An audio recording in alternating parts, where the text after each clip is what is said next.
Wow. How long have you had that? There's a story behind it that's better than actually having the Modigliani. Tell me the story. So this is a prop from a Bond film, and on the back of that Bond film is a letter that I've on 007 stationery, to whom it may concern. This has been sanctioned by the Modigliani Foundation for us to reproduce this to put into the movie Skyfall. Signed by Dennis Gassner, production designer. So that's on the back of it in case anybody comes here, and because it's the stolen Modigliani. And the reason that Sam Mendes and I came up with this idea, he said, we need to have something really special. And how about a painting? And my favorite artist is Modigliani, and so I said, well, there's the stolen Modigliani, which is my favorite piece, and I showed it to him, and he said, done. This is it. We have to have this in the movie.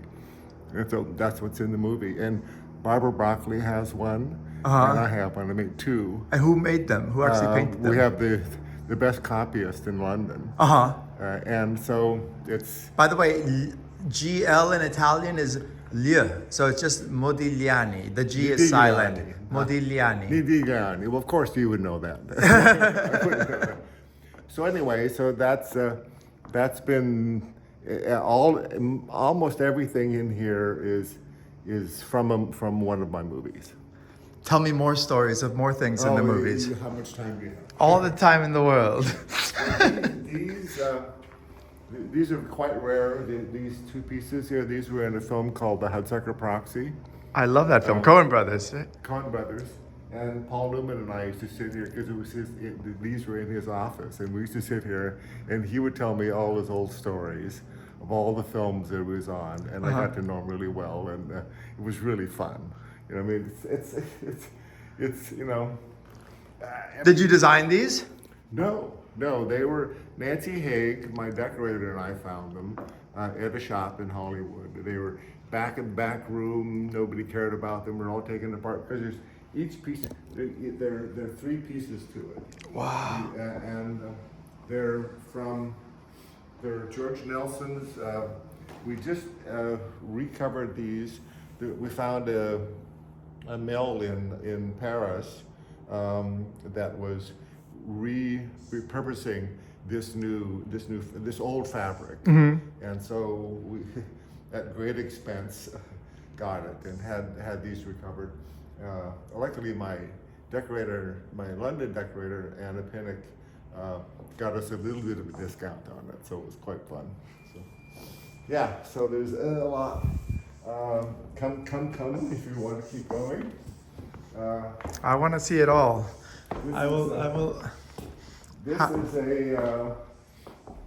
is a set that again my decorator and I bought. It's our first piece we bought for a film called Bugsy, which I won my Academy Award for, and partly was because of I think this and that bending and was that Warren Beatty? Yeah. They had many scenes here, but the big scene was where she throws the ashtray and gives him a scar. So he has blood coming down his face. I mean, it's an amazing scene. You know, I worked for Dean on with Warren Beatty on Bulworth. Oh, did you? Yeah, on Bulworth? I was 20 years old, and I think we had the same kind of mentor, right? Dean Tavaleras. Yeah, no. So yeah, that was great with. I love that film, by the way. Yeah, it's a good movie. So this is from Brussels. I prefer the Belgian Art Deco compared to the French. The French is a little bit more, has a little bit more to do. The Belgian is a little bit more understated. So you can just see the quality of it. It's really fun. Yeah. And just details like this, the inlaid work here on the shelves is quite fun. And you started out working for Dean? Was that how you got started in the art department? Apocalypse, yeah, Apocalypse. Apocalypse Now. Yeah. Yeah, we're talking about Dean Tavoularis, the great production designer. The greatest, in my opinion. Cedric Gibbons and Dean Tavoularis. So anyway, I've been carrying on. So here's the kitchen. A little messy, but go on in. So this is wonderful. The restoration of the house. So this is Betty Davis lived here in the 30s, in the early days when she was just really kind of getting into her form. I call it more probably her glamour days. And so she was here for, nobody knows. I mean, there's so many stories about this house. It was a hippie commune in the 60s. It was all brightly colored, and there were probably 20 people living here, you know, this kind of stuff. Do you know the famous story of someone asked if she has any advice for a young starlet coming to Hollywood for the first time? And she said, take Fountain. Well, you're right there. Yeah. So this is, just where we live. You know, How long have you had the house? 35 years. 35 years. Yeah. Wow. Yeah. And so there's a little bit more to show. I'm just putting a cushion. Oh, the view of the Capitol Records building is cool right there, isn't it? Look at that. Look how good it looks on the camera right there. Yeah, it's really nice, isn't it? The Christmas tree's on that. The little stick that's above actually is a Christmas tree. So at night it's beautiful. All becomes lit like a tree. But the old glass is amazing. The way it kind of distorts in the most beautiful way. That's a painting from Cuba that Amy and I smuggled out that we found in an old junk shop, and it was quite fun. We thought we were going to get busted because at that time Americans couldn't go to Cuba. Right. And so when were you there? We were 15, 20 years ago, something like that. I snuck in 1999 on my Italian passport. Oh, that's that. You can do that. I went to Mexico with my American passport and then went to Cuba. Yeah. So this lampshade there's very rare. Was in a film called Road Perdition, Tom Hanks film with my first Sam Mendes film, and we're privileged to have it. You know, it's just such a beautiful piece with beautiful light. And let's see what else. Wait, what's the story about the painting being stolen? Is it still stolen? Yeah. Is it gone? Yeah. No one knows where it It's is? still, it's gone. We don't know where it is. And Where was it stolen from? I don't know. Somebody stole it. I don't know. That was the story. Right. We heard from the foundation. We heard that, and we said we want this painting because we had a picture of it, and they said, "Oh, nobody knows where that is." And I said, "Well, we want to." The idea in the story is that it's because it had pathos. So we were in the scene. It was in Skyfall. There was a scene where it was basically a contraband piece that was being sold to a Chinese gentleman, and Bond came, and there's somebody that was going to assassinate him, and he assassinated or thwarted the assassin, and but even though the assassin killed him, it's a Bond movie, right? Yeah. So now here's the. Let's go outside here first.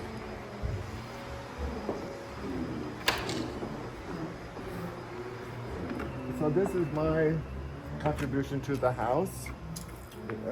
Is the endless pool. This is an idea that I got when I was in Maui. Went to a waterfall, a pool with a waterfall, and I was swimming to try and get to. I wanted to go underneath the waterfall and have it give me a shiatsu, and I couldn't get to it because the water flow was so powerful. And I was looking at where I was going. I wasn't moving anywhere, and I came back and I was saying, and I went out to Twin Falls, and to Michelle and Tom, and they said. And I said, I got this idea for my swimming pool in the backyard. I have to redo this backyard. and it's called an endless pool. And what it is a flow. So I designed everything here. I designed the tile I designed, had made in Watts at a company called Malibu Tile that went down, and then somebody bought it and moved to Watts, and these wonderful Mexican women do all these are all hand painted. I have a bunch of original Malibu tiles that I got from my old friend David Greenberg. David Greenberg, of Yeah. course, yeah, wonderful. Yeah, So- he had boxes of them that he bought out of the back of a truck once, like 30 years ago, and he would like sell them when he needed money, like so. That's funny. Well, anyway, I know where you can get them. New, and you can. They have all the old patterns, and and then you can pick your own colors, and they'll paint them for you. Yeah. They're about $30 a piece. Yeah. I did a full size pattern of this complicated system. So the swim line in the center, the black line in the center with the tile in the middle of it, is where my heart is, and that's where I push off. I push off and I go into the flow. Let me show you what the flow looks like. So see that portal under the pot there? So here's the system.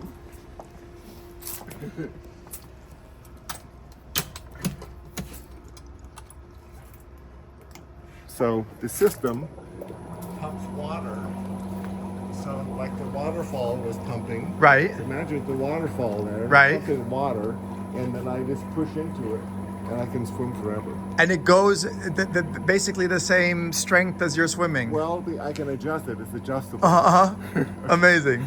So if you're feeling more ambitious, you put it stronger. If you're Correct. feeling That's amazing, correct, yeah. amazing. So that was the theory behind it, and it's a fun pool.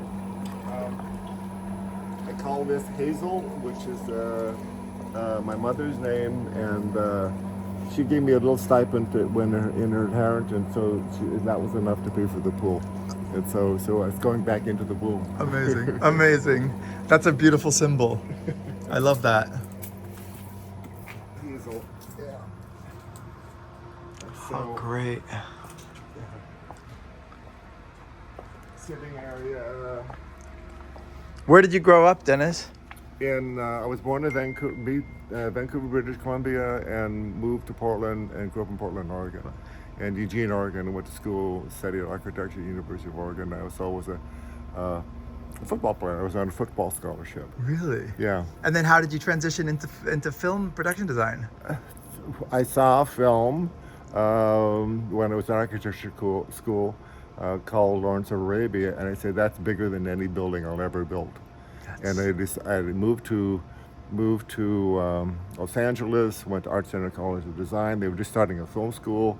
This wonderful French cinematographer. There were only 6 of us, and we made little movies. And a friend of mine, Doug Claiborne, who was also part of the film program, said, "We're going to work on a movie somehow, and I got to figure this out."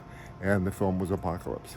Wow. So that's where we were. It's a 3-year school. It's kind of like getting a doctorate. You know, that school was so intense. It's out in It was in Hancock Park now. So that was your first time working for Dean, was on Apocalypse Now? Yeah. And you were out there for like 3 years? No, I didn't. I worked on stateside because I had a 6-month-old daughter and I was married at the time. And so Doug went and fed me stuff, and I fed him stuff, and so I was the stateside part of the art department. Did you ever go out? No. Amazing. Yeah, I didn't need to. Yeah, because Dean said he had 3 birthdays there. Yeah. I heard about it. I didn't want to go. Yeah. I knew that I had enough to raising a young one, you know. Did you ever get screamed at by Dean? Oh, of course. Well, actually, no. My earliest memories of working for him are just being. I say that I never got screamed. He never screamed to me. He did a lot of screaming at Alex, his brother.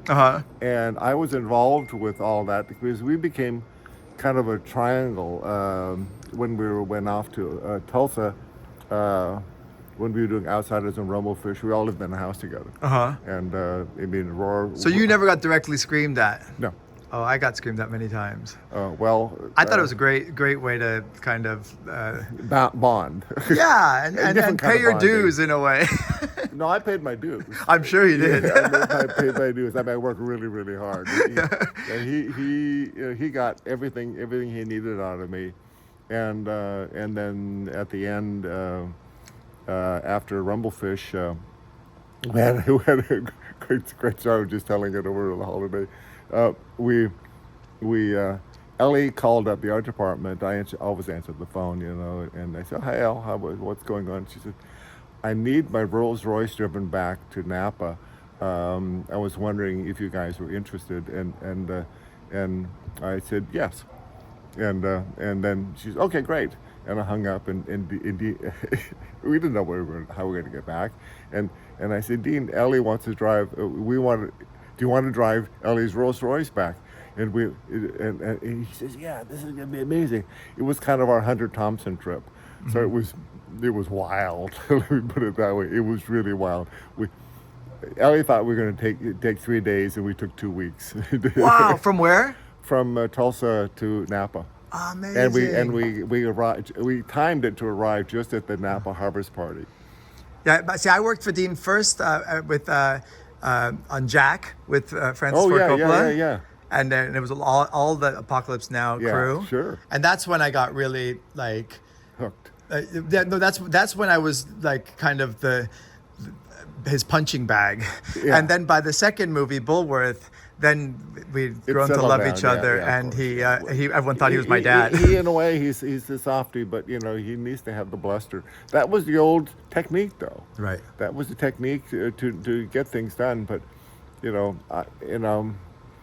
somehow he and I had this respect because he kind of knew what I had done. He'd seen what I'd done.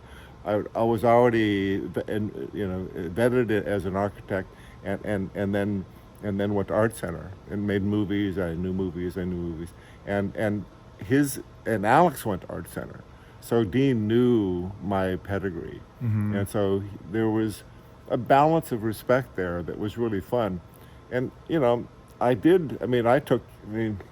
everything went smoothly when I got there. Amazing. That was what I brought to it in some way. Go ahead.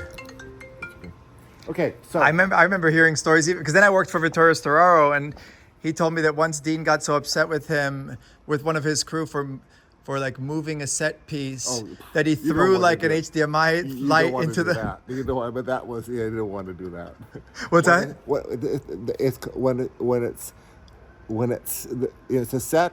When the set is set, it's set. Right. You don't do anything. Right. You go in and you shoot.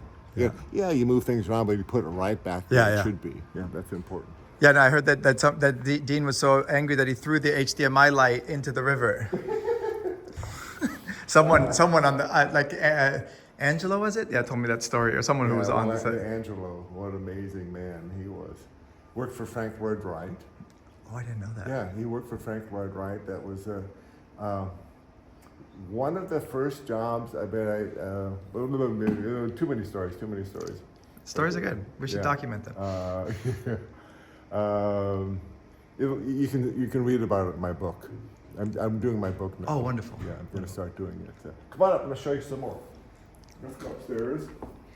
Let's get into this room. There's a story here. Let me tell this story. Yes, please. So, the original idea, what I heard from the gentleman who restored the house, he spent 5 years restoring this house, and when we walked up to see this, we were the first people to see it, and we bought it immediately because it's just so rare these become available. And he brought me in here, and he said, "Well, this was the bath. There was a small pond like I have there over here." And the Whitleys, who developed this area, this was part of their garden. And this was a pool house.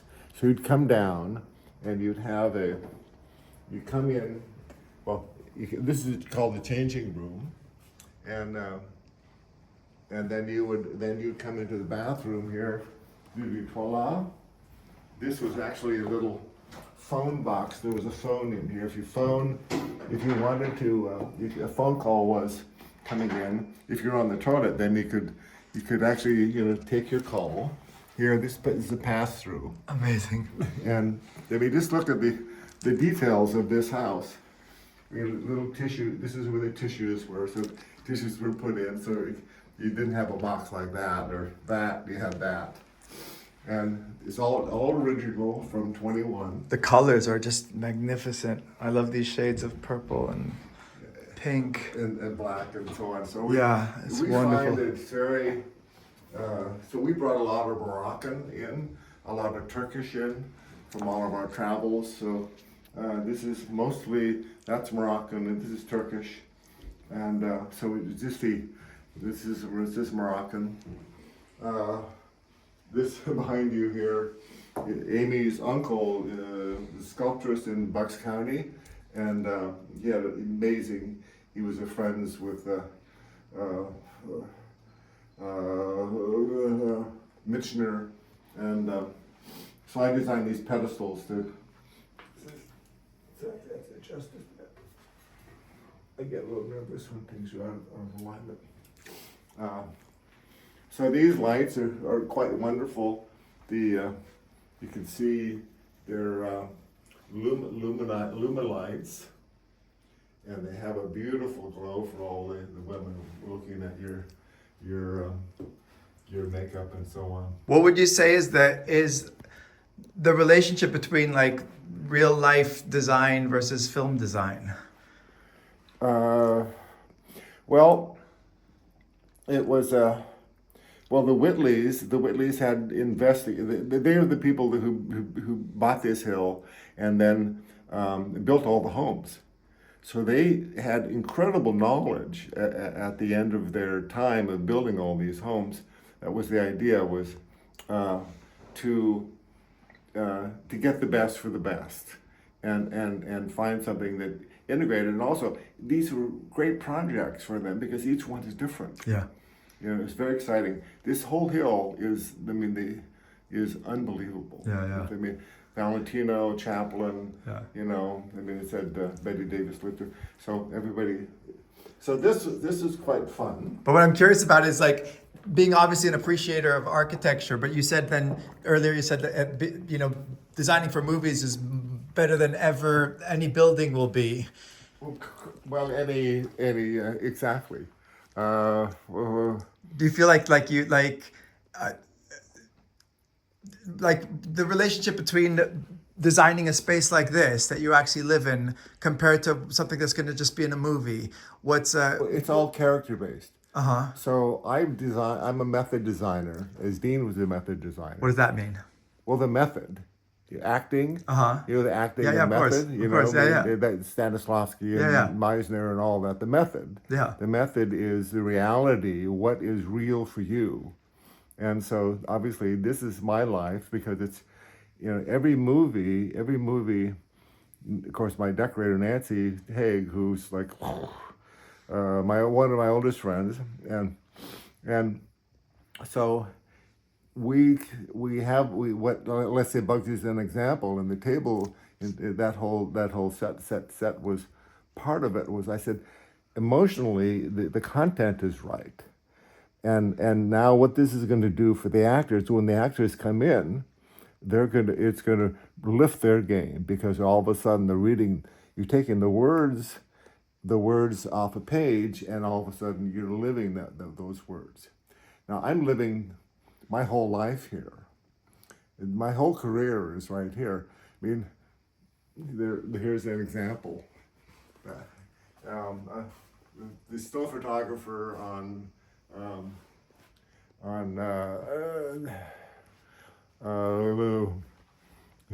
Tim Robbins, I can't remember the film right now.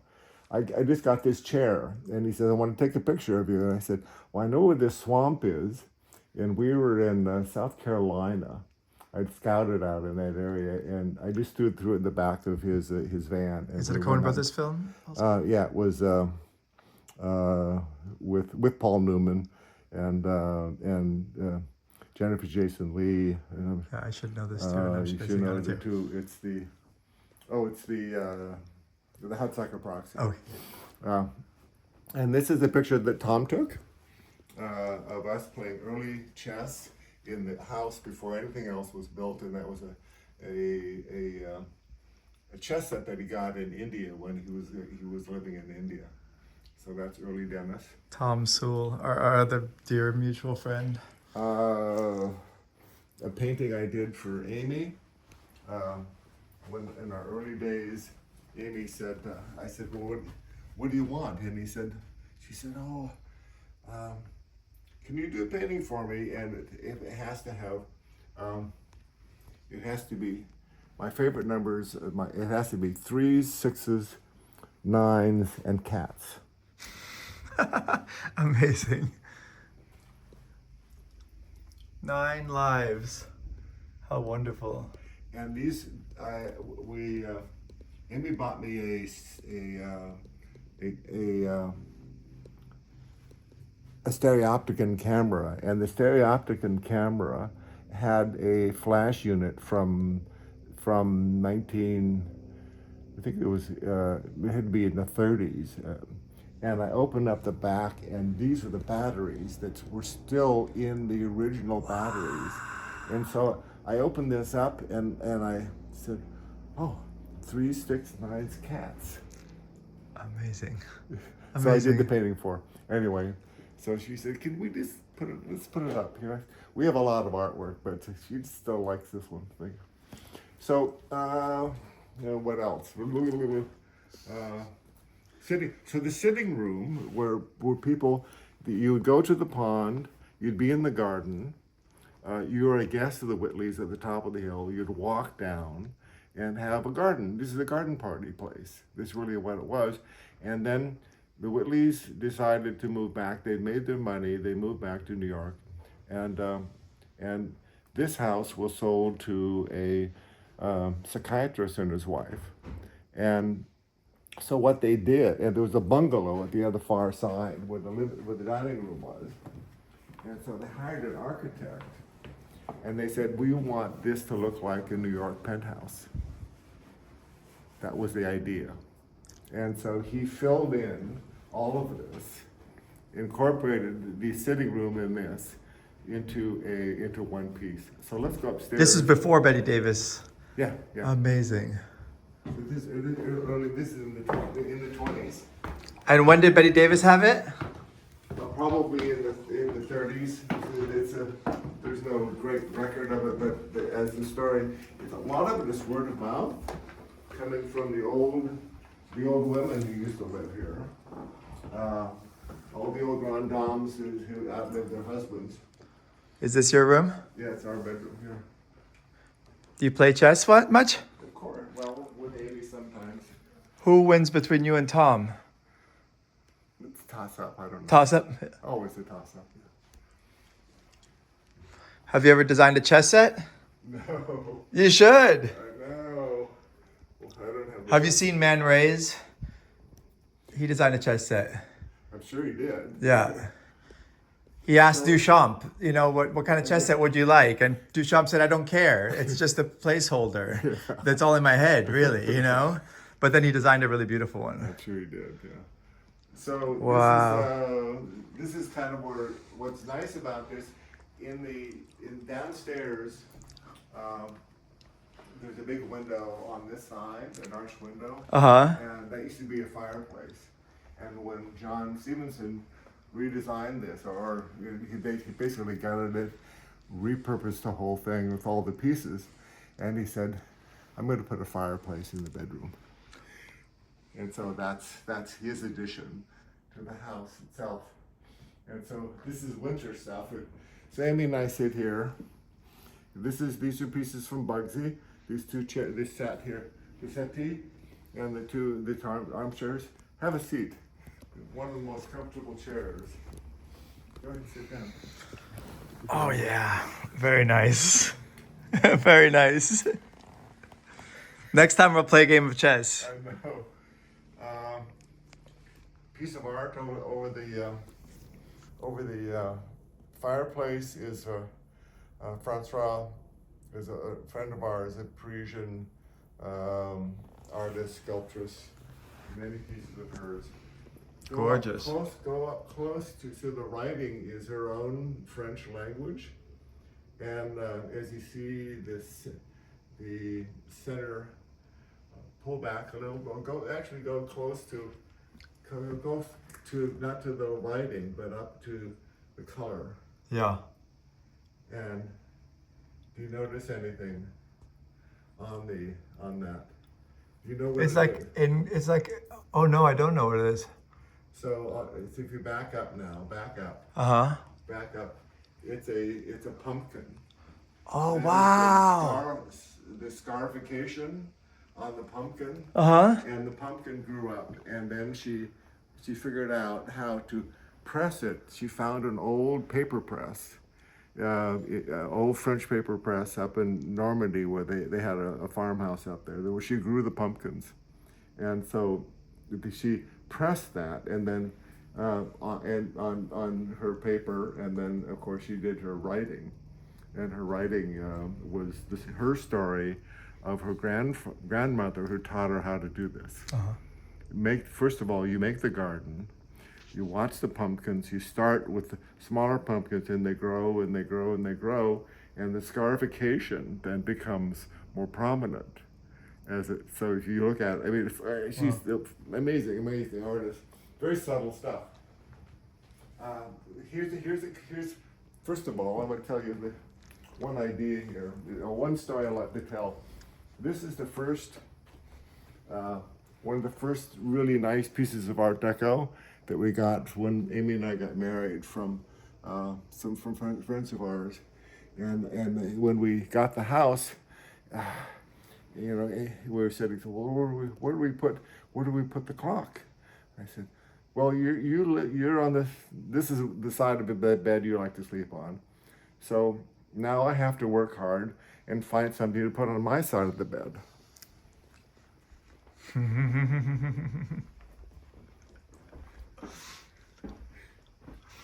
Amazing. And if that woman would stand up, would be the same size. If they could go out to the park, go ahead and pick May it up. I? Yeah, of course. Ooh, it's so heavy. Yeah. My God. Wow. Great. And Amy's mother came and saw this, and she was an antique dealer. She said, "You need a crowd behind her. Here, I got a piece. I'm going to send it to you." So there's the revelers. David Greenberg's son Jonah is one of my best friends. Yeah. And he's got 2 of those from his grandfather, Waldo Salt. It was Midnight nice. Cowboy Yeah. and Serpico, I think. And this is the BAFTA, which is the English Academy Award. Wow. And that was from, I think what was it from? I don't remember anymore. It's written there. So, Let's see here. It's hard to read. yeah, I know. May I pick it up? Oh no, that one's really heavy. Yeah. I better not. It looks fragile. It's beautiful though. So I love the 2, one on top of the other. I only have this one, but I have 2 more of those. Wow. And let's see. So we have a little deck out here that's quite nice to look at, again, Capitol Records and so on. So Amy loves to lounge and read there. Where's Amy now? She's in her atelier. I'll take her down. Oh, she's here. Yeah, she's here. Yeah. And let's see. We'll go out. There's a period. Another beautiful bathroom. Oh, by the way. Yeah. By the way, this is another Francois piece. She did 20 of these pieces in an old ruin, a church ruin, and this is all hand done with an India ink and a quill pen. Wow. So she did 20 of those. Anyway. Oh, another one. This is fun. Do you know where that is? Well, that used to be. Now I think they're restoring it. So that's Amy. It's a part of a photo shoot that I did for. You'll see a couple pieces downstairs for a film called Big Fish. The Paris small section in Paris that we did. Is this your office? Well, let's go here first.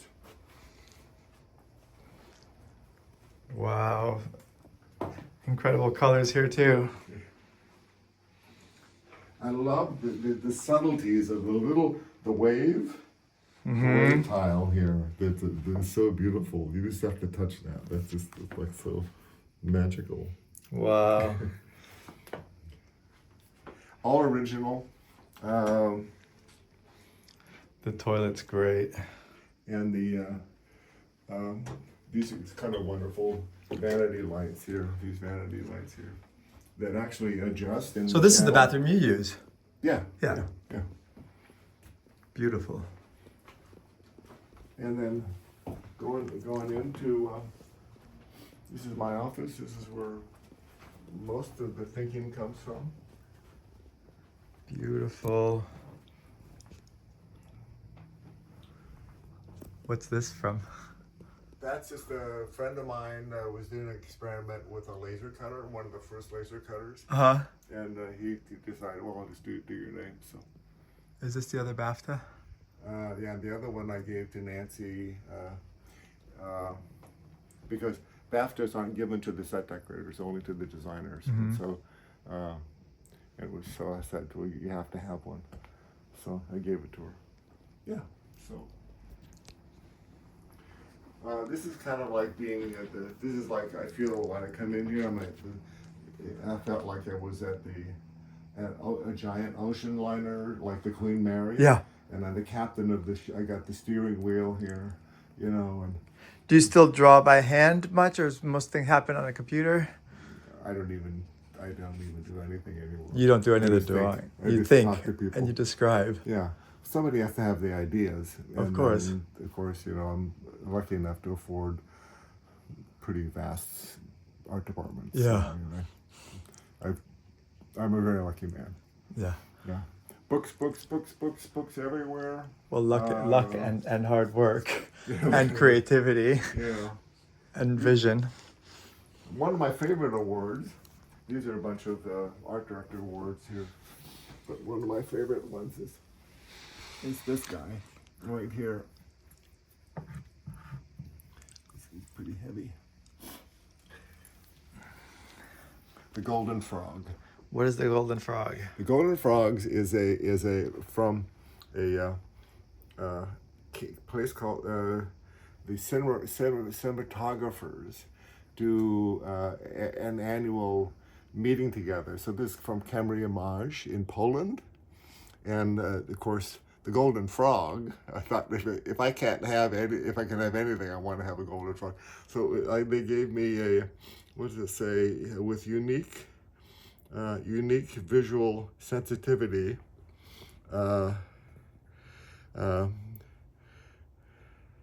Camera Image, 1916.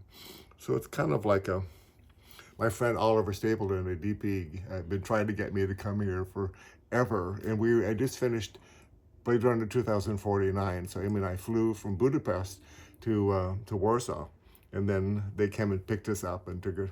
It was kind of like a Lifetime Achievement Award. But it was really nice because Oliver gave it to me, who's one of my old friends, great cinematographer.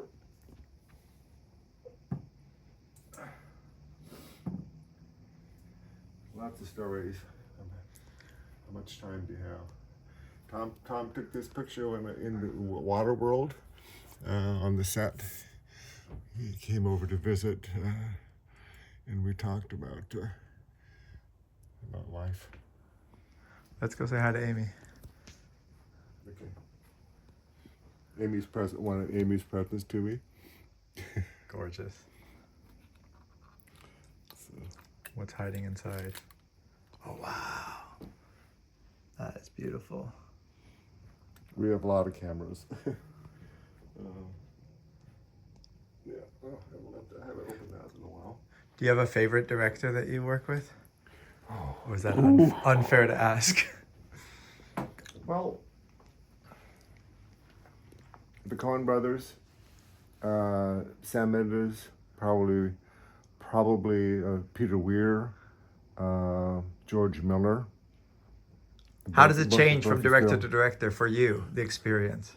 It doesn't. It's just it's the same thing. Everybody has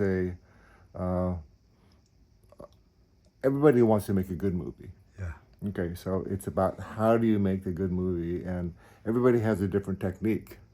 So the technique, is, well, it's like anything, getting in the room. You just have to get in the room. Once you're in the room, well, here with Spielberg. I'll tell you a little Spielberg story. So he gave me a book called Memoirs of a Geisha, and I got it. I got it at around 1:00 in the afternoon. I'm a highly dyslexic, very slow reader. I like to really ruminate on things, and it takes me a while. So Amy says, "Oh God, you got to really power through this." And so, about midnight, he said, "I'm done." Okay, we got through about 3/4. I think I got it. And so the next day, I went to see Stephen over at Universal at his office, and excuse me, went into his boardroom and waited, and he walked in, and I said, "Oh, hi, Stephen." I said, "We've met before," and kind of what I disarmed him. The first thing is you disarm if you can. Yeah. You have a story to disarm him with. So I said, "Well, what?" He goes, "Well, where did we meet?" And I said, "Well, you were doing Hook on that little studio and he goes, "Oh yeah," and I was doing Bugsy, and you came across. Well, first of all, who was on that? Oh, Robin Williams and Dustin Hoffman were on Hook. They heard Warren was next door, so they came in together, and all of a sudden Warren, him, of course, and Barry Levinson, who was doing it, who had done, worked with all these guys, and all of a sudden there was this like big convergence of guys sitting around in a circle, and Dallin Davio, who had worked with Stephen, he had done E.T. with Stephen, and so then all of a sudden Stephen comes walking in. He goes, "Where's my actors?" And then he sees everybody. He comes over, and everybody's kibitzing, having such a great time, wasting all their production time, right? Just having a little round table, and then Alan runs over and gets Stephen. He says, "Stephen, you have to meet this guy, Dennis Gassner." He goes, "Well, I've heard about Dennis." He says, "Oh, nice to meet you. How are you?" And I said, "Well, this is a great meeting. Isn't it really, really fun? We're having a good time." So it wasn't a long meeting, but so when he walked in the room, I said, we've met, but he didn't remember it. Of course he wouldn't. That would, and so he sat down, and I said to Stephen, I said, "I read this book. I'm kind of highly dyslexic." He goes, "I'm dyslexic too. How long did it take you?" I said, "Well, I actually didn't finish it. I got 3/4 of the way through it." He goes, "Yeah, they had to send me down to Mexico they put me in a little villa, and I took 3 days to read it." And I said, "Okay, good, all right." So I said, "All right, so we understand what we have to do, but I have an idea, and it usually comes in one word, and I kind of synthesize things. And I said, if we can agree on this, we can work together." And I said, and the word is layers. And he looked at me. It was like the longest minute of looking. And he reached across the table and says, "I want to work with you." And we ran out in the hallway, and Bonnie, the producer, and we jumped up and down. We all hugged each other and everything. It was good. I mean, that's technique. Yeah. That's technique. That's kind of coming all from Dean and everybody about finding the idea. What's the idea? What's the closest idea? What is the metaphor? What is the touchstone? What can we always go back to make things work? Mm-hmm. And of course, you never use it again. But the idea is you've crystallized that into your vocabulary, into your mental thinking, into your process of how you go about doing all that. Oh.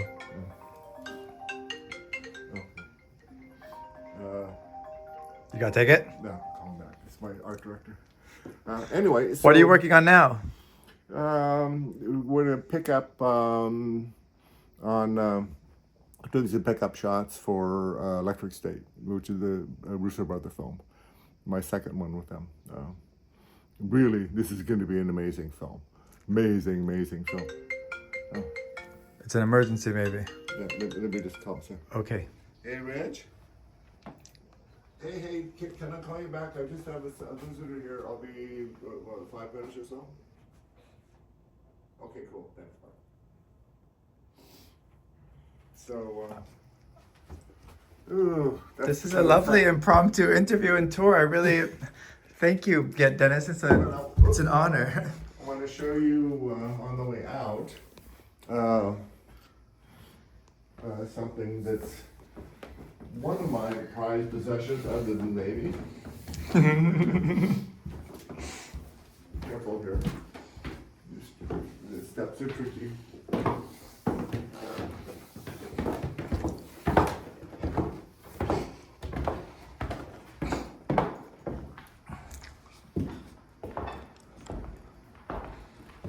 Well, two prize things I want to show you. One is the Buddha. That is a 5-year project, finding him. I found him in looking throughout the world in all my travels. Amy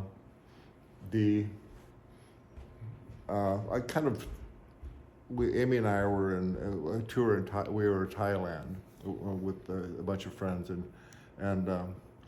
Thailand and Burma, and then we came back to Thailand on New Year's Eve to come back to Los Angeles. And I said, maybe I'm going to go out. I heard about this district. I'm just going to have a little walk from the hotel.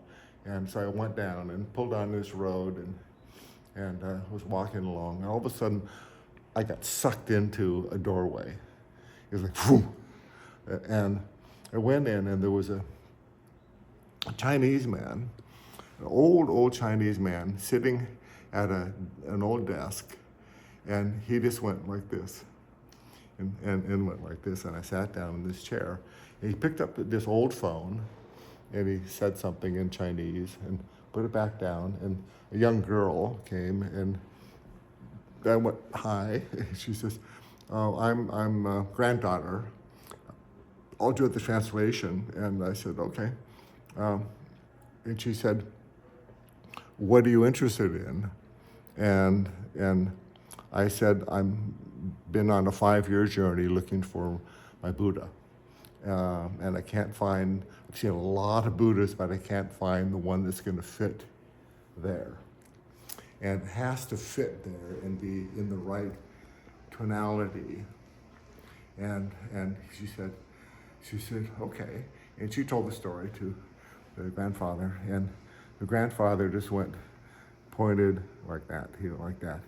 So she says, she says, okay, just go down here, go with the first aisle down, and go to the end, and you'll find him.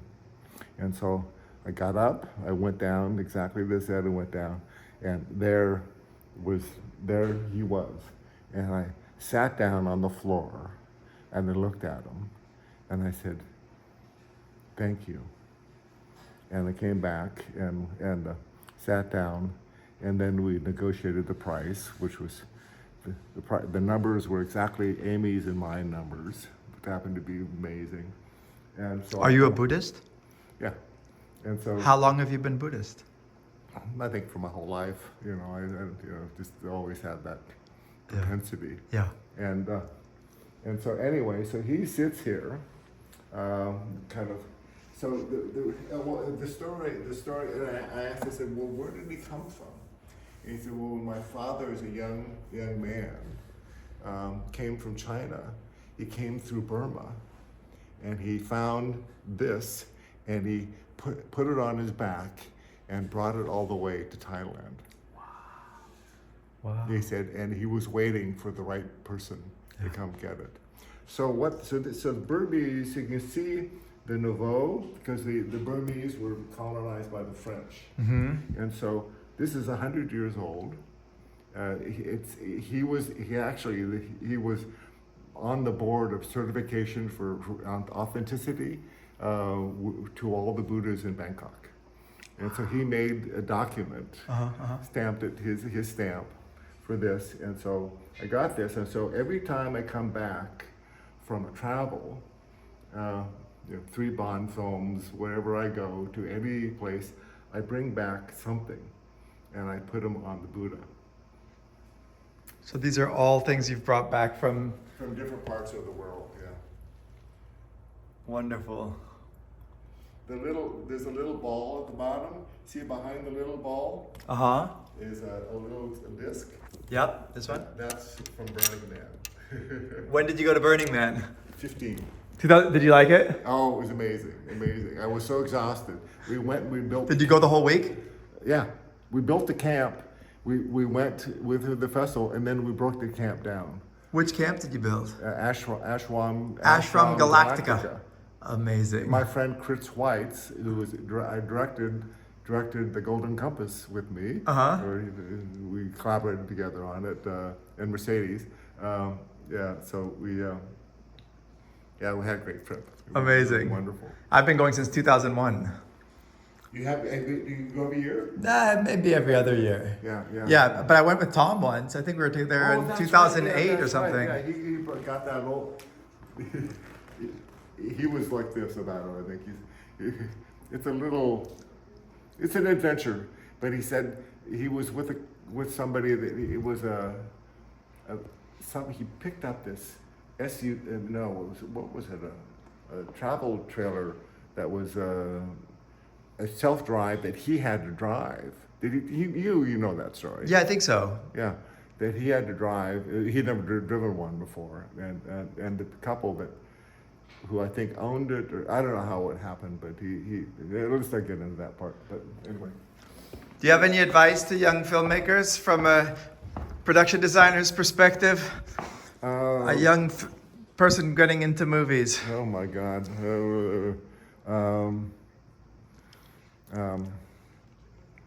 Learn as much as you can about everything, because it's going to be part of what you get demanded. The demand will come to you that you'll have to know everything. You have to know everything, and just be a sponge, and learn how to communicate. Don't be shy. Get in the room and be yourself. Wonderful. Thank you, Dennis. I'm going to just cut this and then let's go say hi to Amy.